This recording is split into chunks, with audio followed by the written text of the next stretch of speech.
Hello, everyone. Thank you for joining me at this meeting today. Well, first I want to I want to introduce myself. My name is Will Stover, and I am a recent graduate of the Seattle Pacific University Masters of Science in Marriage and Family Therapy, and I'm beginning that process of full licensure located in Seattle. I work for a community mental health site, and I have the pleasure of being able to interview um, the authors here, Dr. Teresa McDowell, Dr. Carmen Knudson-Martin, and Dr. Maria Bermudez. Dr. McDowell and Dr. Knudson-Martin are actually Professor Emerita at Lewis and Clark University, and Dr. Bermudez is an associate professor at University of Georgia. And we're here to discuss the third edition of their book, Socioculturally Attuned Family Therapy, Applying Third Order Thinking to Theory and Practice. Um, so this is going to be a pretty semi-structured interview. We have some main questions, but then I'll probably, like, as we chat and as we start talking, I'll probably have some follow-up questions. So I might jump in here and there or ask different questions from each of these different folks. Um, should we just jump right in?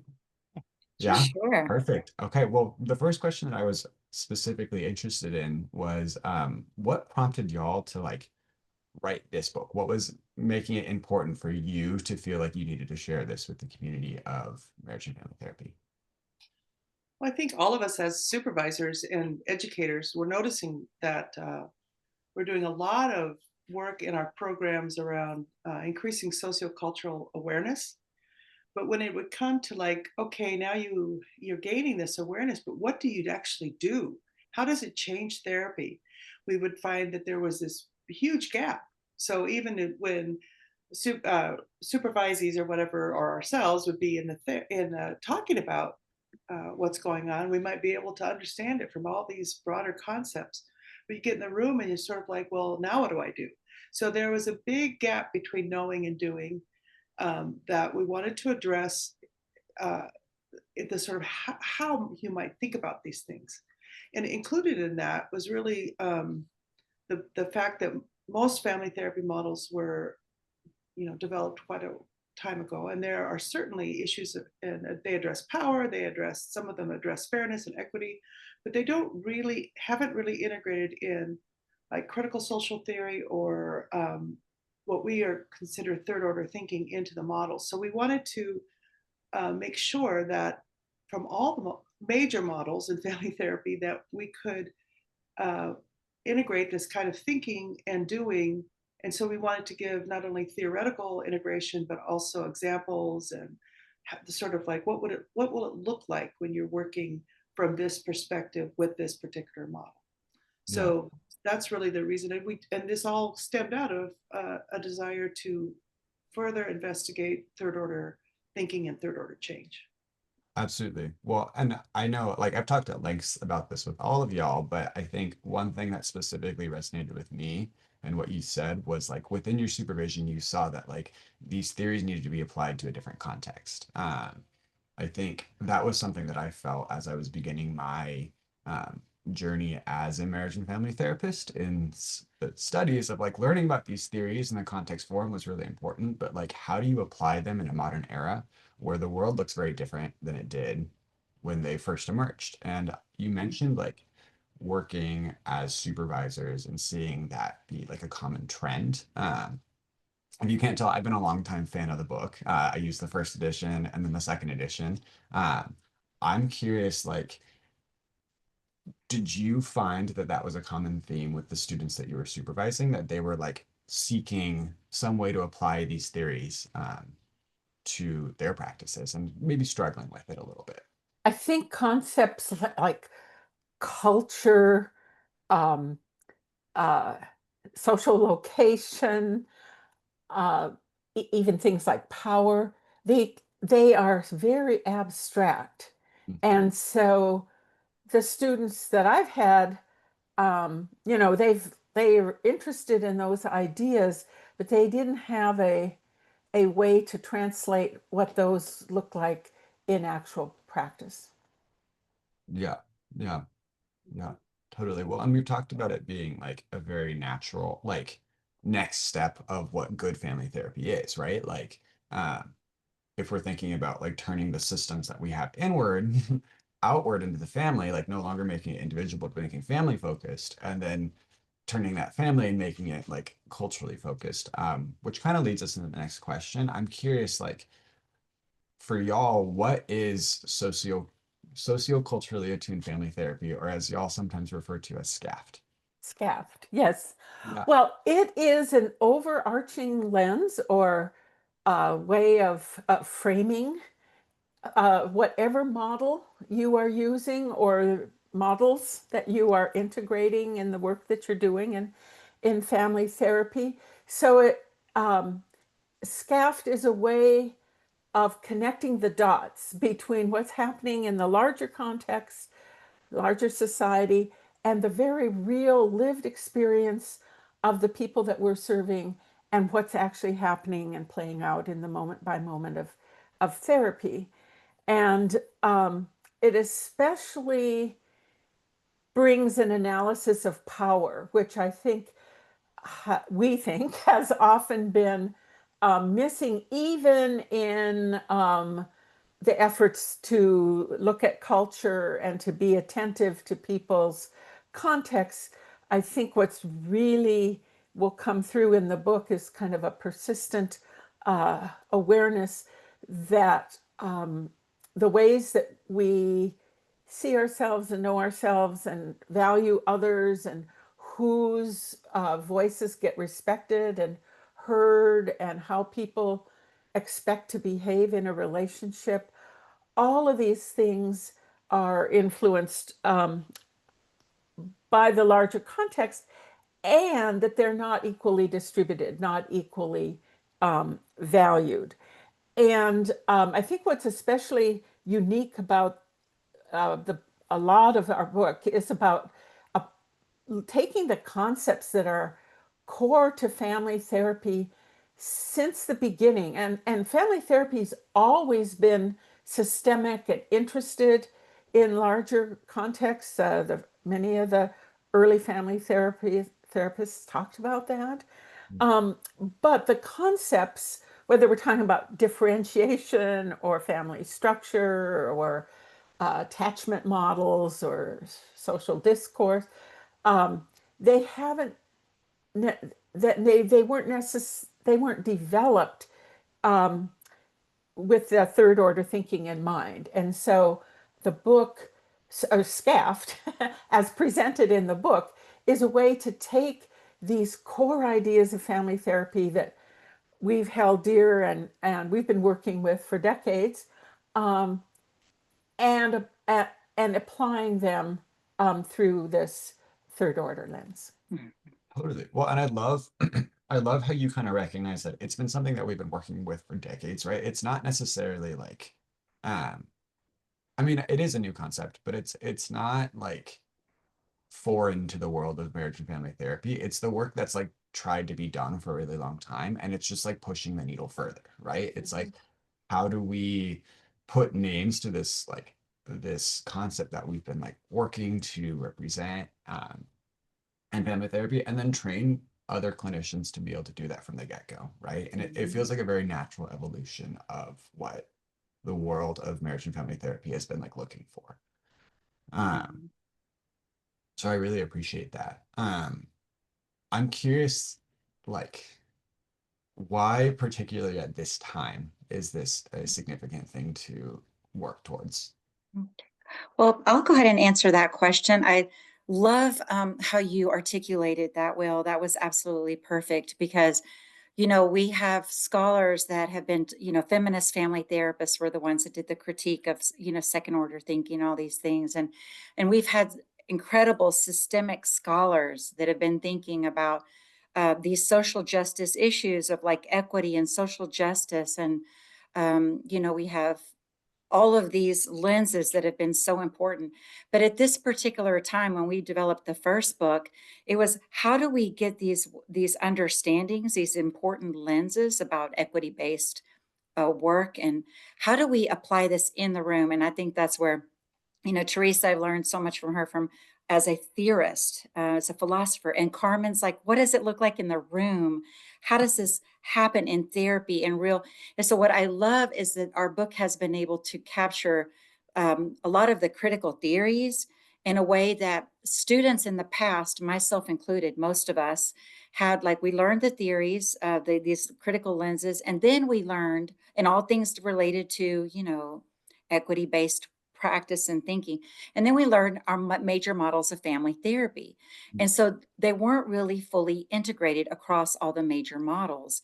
And the feedback that we consistently have been given is how important and refreshing that has been to have it already integrated. And it's an open invitation for scholars such as yourself to continue to move it forward.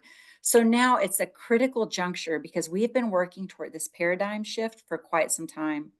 And that's what we said in our first edition. Like, we are at this juncture now of third order thinking and thinking about systems, changing systems. So how is the couple or the family that we're working with in therapy, or the individual, how are they impacted by these larger systems, and how does that affect them? We also, there's been, you know, an explosion of neuroscience and epigenetics. And so when we talk about connecting the dots, we're not just talking about within the family in larger systems, like in a kind of ecosystemic framework. We're talking about at the cellular level, at the individual level, and how that is also affected and impacted by the larger systems. So we know that we are affected by racism at the cellular level. We know we're affected by sexism at the cellular level, all the isms, right? But then to connect the dots with the families, the people that we're working with, is powerful, and we've seen that that shift. So we're just at this point where we can no longer negate, we can no longer work with family therapy models void of this framework. And like you said yourself, it's just not as effective either. Um, so we're excited about this third edition of the book because we're also talking about socio-relational determinants of health and other ways in which we're impacted by these larger systems. So I'll pause for now because I'd love to hear everyone else's reflections on this as well. Well, one of the that's really well put, Maria. And I think one of the each edition and the sort of first chapter, we sort of address different issues that are we think are pertinent at the time. Now there's tons of those, and so we were choosing, but this particular one, last one in the second edition, we talked a lot about COVID. We talked a lot about social movements that were going on. This one we chose, several major issues. One is polarization, individualism, isolation, and what's the last one? Can't remember. One other that someone Isolation. Yeah, I got isolation. Okay. Yeah. Anyway, so these are things that we think are really important right now. So I'll just quickly talk about polarization because that's sort of my I am really interested in this. So we think, like, when you look at the broader systems, and you've got now, house divided, so to speak, or the country divided into sort of two sectors, whether you fit in those or not, you sort of get placed in one of those, and you sort of place other people in those two sectors when in actuality no one really belongs that clearly in either one.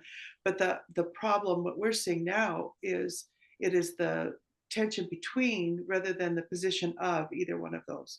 So you're now seeing kind of stress and some health issues and mental health issues and certainly relational issues coming up based on sort of this quick identification of someone as us or them, and the effect of this polarization on families as well as broader systems is really concerning. So we talk a little in this introduction a little bit about how do we avoid polarization and really listen to each other and hear the different perspectives. That's what we're good at as family therapists.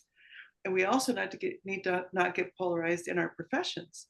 That family therapists are somehow so different from counselors or so different from psychologists. And so we just are really focused in on that sort of dynamic and what it has the potential to do and the harm it has, the potential harm it could cause. So, and then, yeah. And another area that I've been especially interested in is what I would call sort of a continuing trend toward hyper individualism in the United States in particular, and Western cultures in general, but I think it's especially impacting us in the United States, and then it's being exported around the world, across the globe.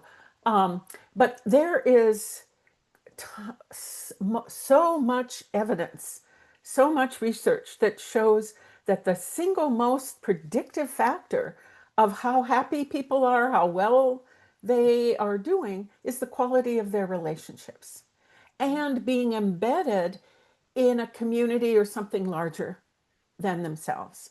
And so, even though family therapy, um, is about relationships and all their family therapy is not immune from these pulls toward individualism, and so I think that's another piece that's kind of threaded into our analysis of what's going on in the moment, and also in how we really kind of lift up and raise up relational thinking throughout the book. So that's another important piece that's been guiding us, especially in this edition. Yeah, absolutely. Well, and I really appreciate all of those thoughts, specifically with like Maria's housing that within the context of like having that be at the get-go of working with clients. I think like a lot of programs, in my experience, start you right at the beginning with your client work, and you have a very brief introduction to the theories that you could be working with, and then they're like, all right, do it. And you had mentioned with these theories kind of being placed in a very different context, right? It's hard to see how to do that work with the clients that we're serving. Now that like populations look more diverse, families look more diverse. It's not this idea of this like nuclear family, um, but there's a lot of blending that kind of happens. And part of me thinks that this is not necessarily a new thing. This is just more representation and more normalization. Uh, but we've talked at length about this idea of whether you're doing it for like it's the right thing to do or you're doing it just because it's like good practice, right? Like this is how you be a good family therapist rather than this is how you be a morally good person.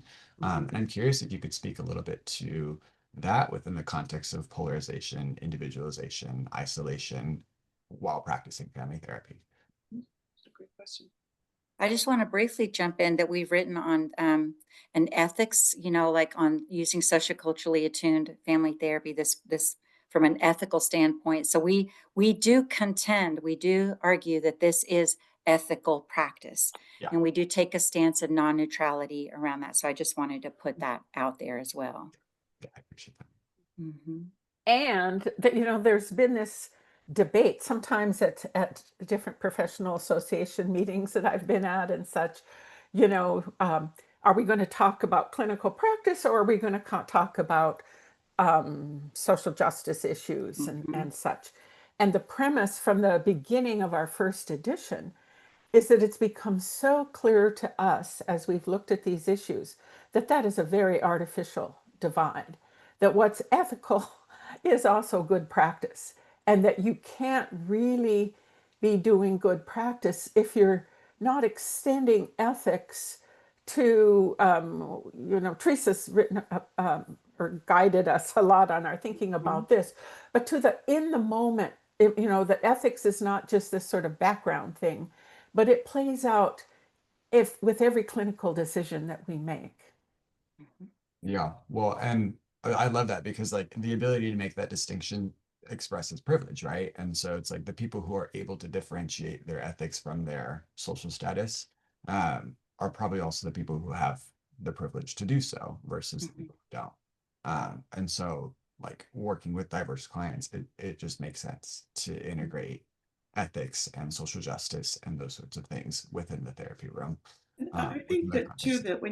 that when you look at the moral versus practical, that, anytime you have any question delimits the answer. So, you know, if we want to divide those or need to look at both of those in a different way, you think about the entire practice of family therapy probably has ethical, moral underlining, in that most of us think it's the good thing to do or a right thing to do, or it's something we want to offer to society and to the people around us.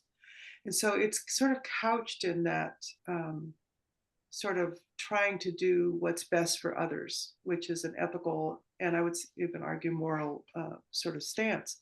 At the same time, I think that if you look at these issues of broader social systems, as both Carmen and Maria have said, as optional, and that if you look at them, it is because you have a moral obligation to, then you're missing the major point, which is it's not really, we're not saying you need to do this because you're a good person. It's, let's look at what's real. Let's look at what we, at any given moment, we don't really know, but at any given moment, what realities are existing in our social cultural global context that are affecting people.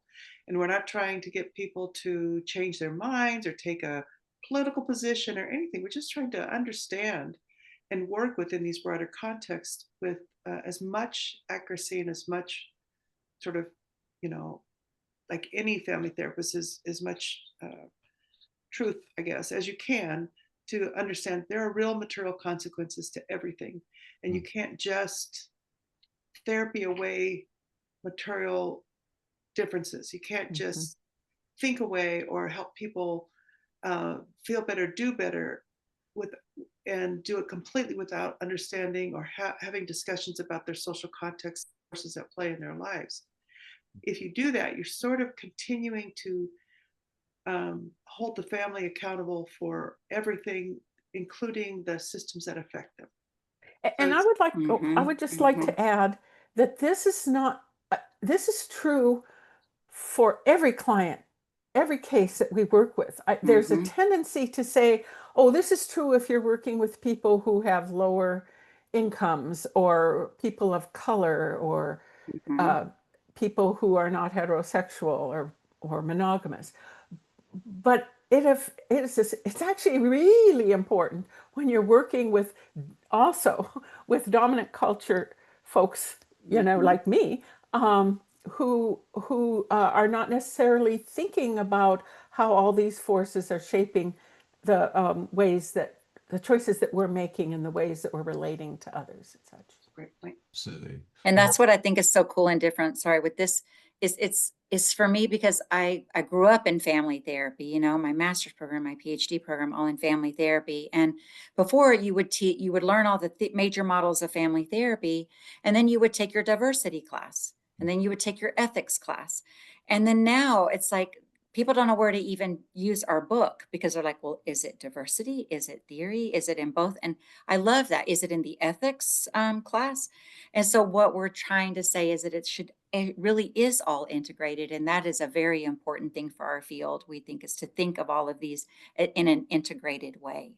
Absolutely. Absolutely. Well, and as a student, right, like I'm seeing it show up in my diversity class. I'm seeing it show up in my ethics class. And I like was first introduced to it in my first quarter. Well, I was first introduced to it through y'all, but within the program, first introduced to it in my very first class, my very first theory class, and my history and systems class. And we used it throughout the 3 years of the program to be able to integrate socioculturally attuned family therapy into our practice because it is such an important thing. We're kind of bumping up against this fourth question, so I'm curious y'all's perspective. Like, if you've read the first and second edition, you're aware of it at this point. But for someone who is outside, and this is the first time they're picking up the book, maybe the first time they've heard about this concept, what is third order thinking? I find this both simple and complex.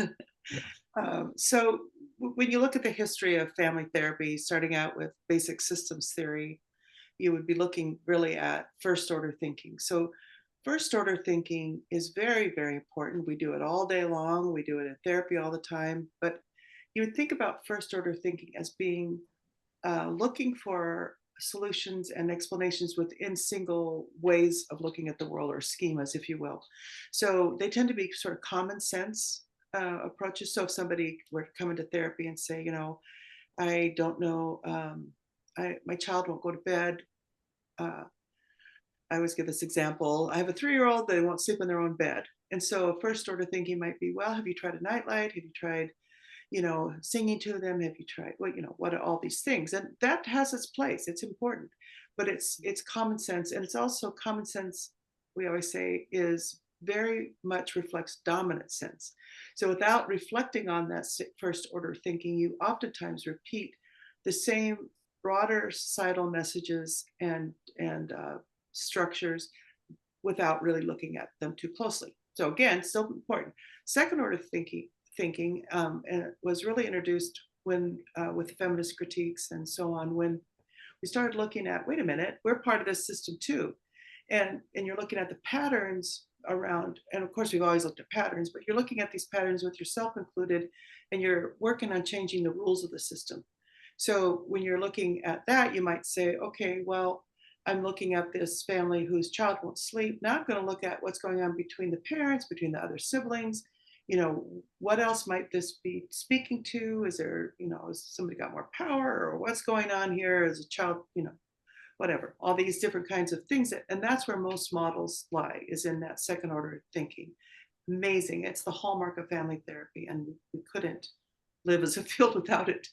So third order thinking, though, takes it a step further. And now we look at broad systems of systems, and how, as broadly as possible, even globally, you're looking at how do these multiple systems interact with each other to create these broad social forces and social structures that keep us locked into certain ways of thinking. So for example, if we go back to the child, there's a lot of individualism in that thinking. This child needs to be independent. They're 3 years old and they don't sleep by themselves yet. What if they can't make it in this world? So if you move back up out of that, you see broad systems like, both systems I support. I'm not anti these systems, but let's take capitalism and democracy, two great systems, right? Well, they have a lot of great fit, but they also are inherently conflictual. So you can't have everybody equal with equal opportunity in capitalism. You have to have unemployment. You have to have a surplus labor force. You have to have a fear that you'll be out of the labor force. There has to be a reason and companies and capitalists need to make money off of other people. That's how it works. At the same time, democracy says, well, basically, everybody has a chance. Everybody has equal opportunity. We're all created equally. So that is our ideal. But when you get those systems coming together, we're going to get cognitive distortions. These don't fit completely. So then, how do we make sense of that? And one of the things I think about a lot is that's where a lot of the isms come from.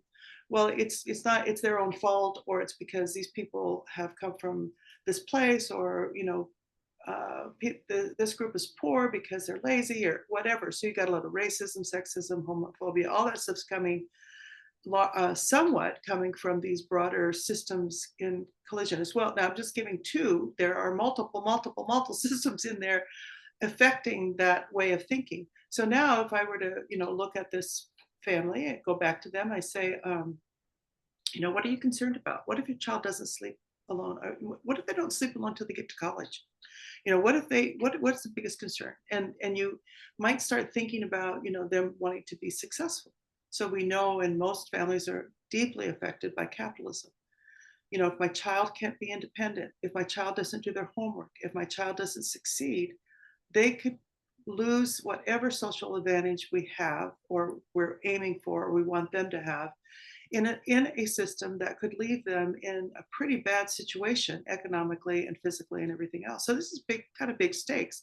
So you see how parents, particularly middle and lower class parents, not so, maybe I don't know about upper class parents, have their own dynamics going on, but how important it becomes that their child goes to ballet and goes to this and does this and does this and is independent and is successful and competitive, because that's what the society demands for them to be successful in an individualistic society that relies on competition. So that's the kind of simple, well, it wasn't simple, but. Well, and just to add a bit there, that then what we're not, third order thinking doesn't tell families how they ought to resolve that question, but it helps the therapist introduce reflections and questions and comments that help the family see their choice and their way of interacting with each other in ways that they might not have thought about before. So so the whole point is to have more options and to be able to navigate the complexity and the chaos with at least a little more clarity. It doesn't mean it's simple for the clients or that all the inequities are just, they're not going to go away. But it is about framing the problem, which has always been a big part of family therapy, in a wider lens, in an expanded lens. And it allows you to, sorry, it's one then I'll be quiet about it, but it allows you to do things like, now let's proceed on. This is from my own practice, so it's the cases. I've had several of these, but now when one of the parents or both of them, say, "Oh, it breaks my heart every night. I don't want to do this. I really wish we could just let them sleep with us, for a little longer." They have now an opening for that option where they didn't before, because they would see themselves as bad parents before. Or like, obviously I want to absolutely support what Carmen's saying. They may say very well, no, we need this to happen. And that's fine too. Sorry, Maria, I think you were. No, that's perfect. And that's exactly what I was thinking too. How many times have we said in this book, this is about third order thinking, is about expanding the lens. We say that all the time, expanding the lens, and so that we can see this. And it's systemic, purely systemic in that we're expanding the lens and seeing how the people that we're working with are impacted at every level. How, because before family therapy was understanding how, in an individualistic society like the United States and other Western cultures, we blame the individual and we put a lot of responsibility on the individual. And that we're not saying we're taking away accountability. It's the opposite of that, but it's to expand the lens to see how the larger systems then impact the community, the society, right? The family, the couple, the individual. And so it's we're holding that tension. And that's really, really difficult to do. And that's what third order thinking is also about. It's like being uncomfortable with holding that tension and looking at this multiplicity in this way.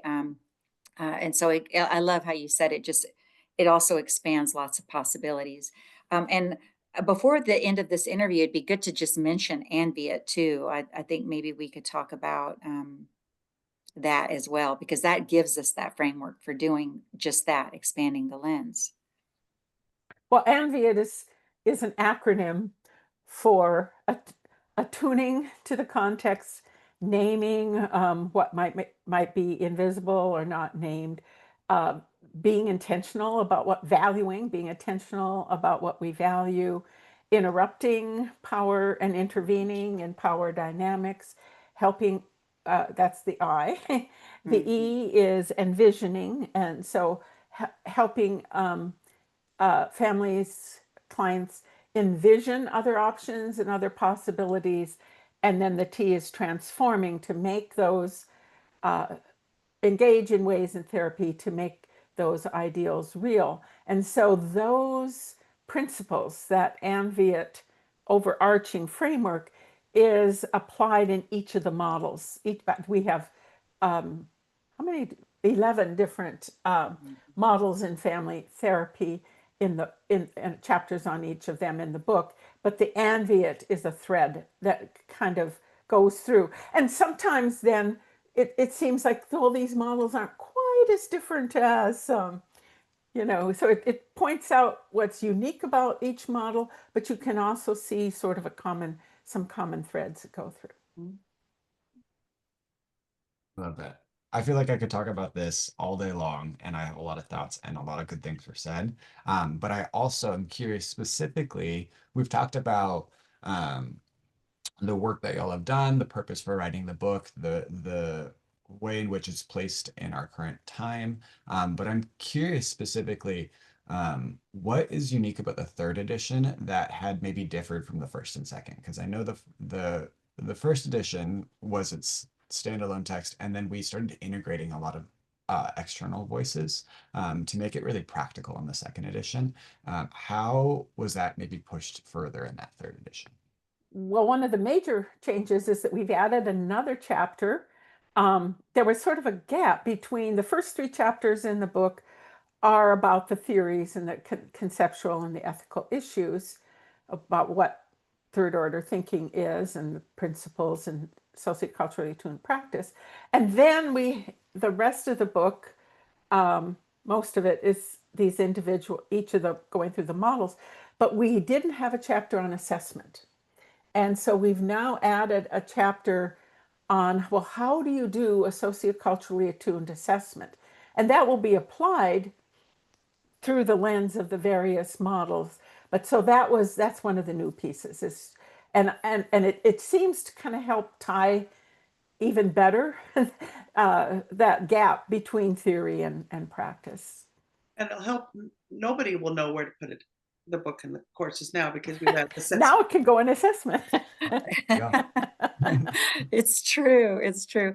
And we're so fortunate to have these incredible contributors that have added their voices to this text. We're so honored to have each and every one of them as part of the second edition and now the third edition. We've added a few new contributors as well. And it's so humbling for me to see how they're using this work in their different contexts, whether it's the business world or education systems, legal systems, clinical systems. It can be in different contexts. So it's very moving for us to hear their narratives about how they do this work. So that's also there in the third edition. I think the other thing that's there is, we built off the ideas of others. This was not, so there have been people using this way of thinking, maybe not labeling it as such, but for, that we have learned from over the years, of course. What we're finding as well is that in recent years, especially since, in the last 3 or 4 years since we wrote the second edition, there is just a burgeoning number of people who are contributing so many really great ideas to the field. And so this edition, we really work to include those ideas and reference those ideas and add them to the text. And it's very exciting. It's really hard to keep up with. Like, we're adding right down to the line. There'll be something else that comes out that's new. And so it's very exciting to see so much happening, to see people using their own ideas that sort of blend with ours or resonate with ours, using some of our ideas, and bringing in new things and new ways of looking at the world. And so that's, I think, new and exciting for us, and we hope we're capturing many, many of those voices. And the last thing too is we have a whole thing of instructional materials Right. for instructors, for faculty that are going to be using this book in their courses. And this book is also not just for students; it's for seasoned therapists who are also wanting to understand, apply third order thinking in their practice and to learn how to do it and have a lot of examples. But the instructional materials are exciting. We've got handouts. We've got PowerPoint lectures in place. So as somebody that's going to be teaching this course for our new master's program in couple and family therapy, I'm very excited. Was very invested in having these as well, because I will be using them in the courses, in the course that I teach as well. And of course, we have this videotape as one of those materials. Yeah. That's wonderful. I appreciate y'all's thoughts, and I appreciate your time today. I'm curious if there's anything else that y'all would like to share about the third edition, about this text before we end.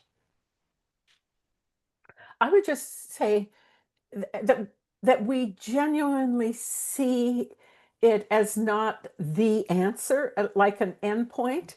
We see what we're contributing as a work in progress and as engagement with others in the field, be it students or supervisors or senior people wanting to continue to advance these ideas. So we expect that it will be applied and carried forward and transformed and changed in many different ways by many different people. Yeah, absolutely. I want to just ditto that. People Beautiful. criticize it. They need to tear it apart, reform it. This is always a work in progress. And we've, just like we have done with the work of others, that needs to continue to happen in our field. Absolutely. Absolutely. Well, and I just want to say thank you for the work that y'all do. One, it's always wonderful chatting with the three of y'all, but also it has really been transformative for my work as a marriage and family therapist. And so it's really wonderful to see that work, that like that needle being pushed a little bit further, so that we can continue to see how to apply socioculturally attuned family therapy in a modern context, to see how to expand the knowledge that we have as a field, and also how to, like, I think, help clients facilitate informed decisions on their lives by revealing to them maybe what is at play, or helping them see the different systems in their life, or revealing to ourselves and growing as personal people as well. Because in a lot of ways, the clients are the experts. So I just really appreciate the work that y'all have done. Thank you so Thank much. you, Will. We really appreciate you conducting this interview, and we appreciate your work and are excited to have you in the field and are very hopeful for your future as well. Thank you.